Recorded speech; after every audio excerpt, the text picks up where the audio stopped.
Hi there, here's going to be a 90-second instructional video about Jerusalem, so please listen up.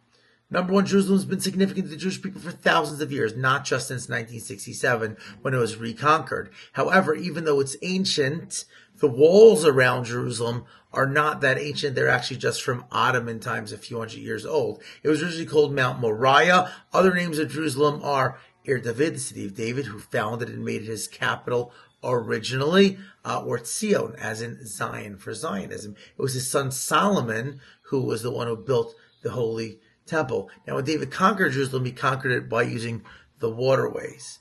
The Western Wall in Jerusalem is called the Kotel. It is, however, not the wall of the Holy Temple. It is the Western Wall of the Temple, Mount Har Habayit.